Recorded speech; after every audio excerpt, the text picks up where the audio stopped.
Why do we need to write? What function does it have? How does it affect the brain?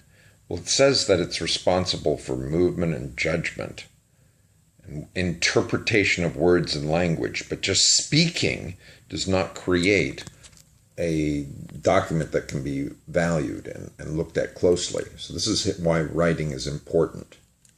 Oh, I didn't say that.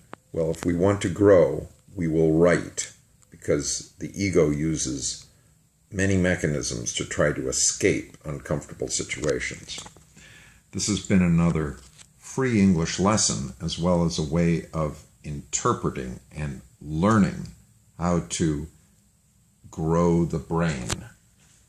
This is based on the art of changing the brain. I hope that you will join us at ELS Leaders.